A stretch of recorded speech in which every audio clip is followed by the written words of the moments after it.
Em nome do Pai, do Filho e do Espírito Santo. Amém. Salve Maria, Cristo nossa Páscoa, ressuscitou. Aleluia, aleluia. Queridos, hoje então dando continuação às nossas meditações sobre o livro Glórias de Maria, no qual nós estamos meditando as virtudes de Nossa Senhora. Hoje nós então entraremos na quarta virtude da Virgem Maria, que é a fé de Maria. É com razão que diz Santo Irineu: uma vez que Eva fez o dano por sua incredulidade, Maria o reparou pela sua fé. Eva, confirma Tertuliano, porque acreditou na serpente, contrariamente ao que dissera Deus, trouxe a morte. Mas a nossa rainha, acreditando nas palavras do anjo, que ela, permanecendo virgem, haveria de tornar-se mãe do Salvador, trouxe ao mundo a salvação. Ao passo que diz Santo Agostinho que Maria, dando consentimento à encarnação do Verbo, por meio de sua fé, abriu aos homens o paraíso. Assim também acreditava Ricardo, o qual sobre as palavras de São Paulo, que diz: porque o marido que não tem a fé é santificado por sua mulher, 1 Coríntios 7,14, escreveu: esta mulher é fiel, por cuja fé foi salvo Adão, homem fiel, e toda a sua posteridade, de modo que por essa fé Isabel chamou a Virgem beata, de bem-aventurada és tu que creste, pois se hão de cumprir as coisas que da parte do Senhor te foram ditas. E Santo Agostinho ajuntou: mais bem-aventurada foi Maria em receber a fé de Cristo do que em conceber a carne de Cristo. Queridos, quando nós pensamos na fé de Nossa Senhora, é algo que foge da compreensão humana, é algo que foge dos nossos pensamentos, porque a Virgem Maria teve uma fé inabalável. Nossa Senhora, ela creu até mesmo nos momentos mais difíceis, nos momentos mais tristes, nos momentos de maior escuridão para o coração e para a alma dela. No momento onde seria compreensível que nós pensássemos que a Virgem Maria balançou um pouco na fé, mas não. Ela foi até o fim.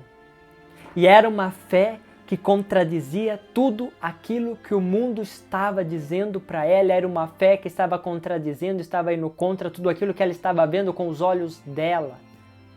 Pense, o anjo aparece para Nossa Senhora, diz para ela que ela conceberá um filho santo, um filho puro, um filho imaculado. E ela vê o Jesus dela crescer. O Jesus dela nunca deu trabalho para ela. O Jesus nunca fez algo que pudesse descontentar. Porque aquele episódio, da perca do menino no templo não foi algo que machucou Nossa Senhora no sentido de que Jesus queria machucá-la. Mas foi algo que ela sentiu, mas a confiança dela em Deus, no seu filho, ainda era a mesma.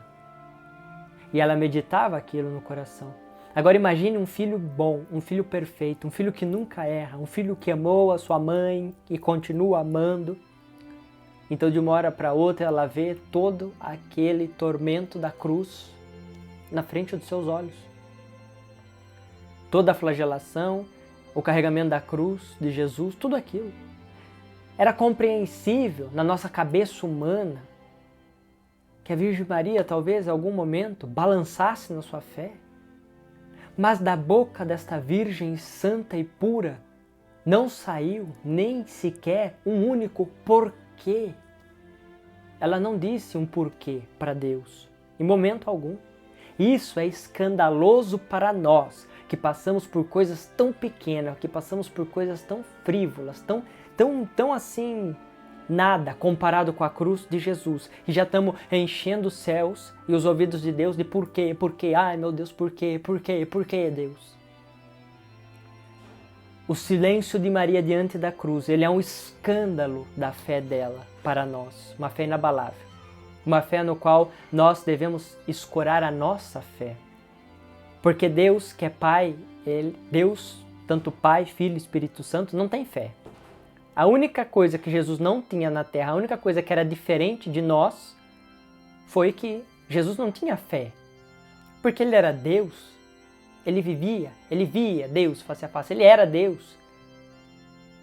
Então o único sacrifício que Jesus não conseguiu oferecer na cruz do Calvário foi o sacrifício da fé, que foi completado pelo sacrifício de Maria. Maria ofereceu o sacrifício da fé naquela cruz, porque na fé de Maria, toda a igreja foi sustentada na cruz, porque somente ela continuou crendo. Os outros já não criam mais, já tinham se desesperado, tinham ido embora, tinham fugido.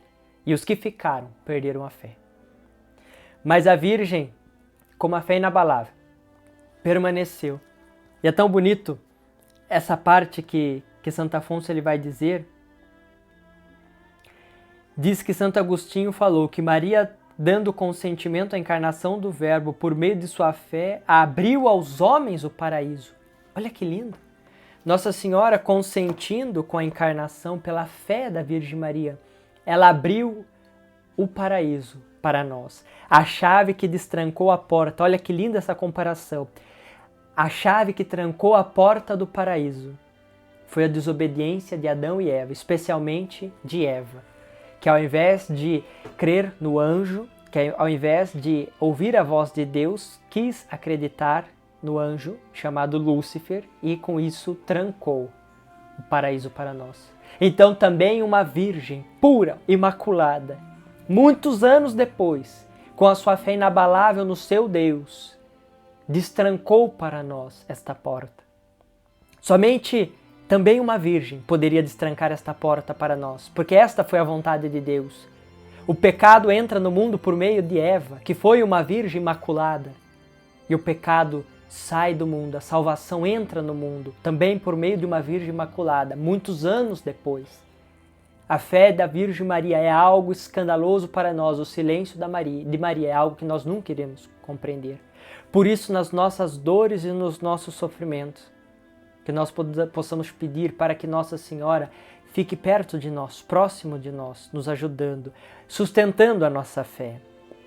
Possamos pensar e meditar isso no dia de hoje, que Nossa Senhora, ela nos auxilie com a sua fé inabalável. Fiquem com Deus. Salve Maria!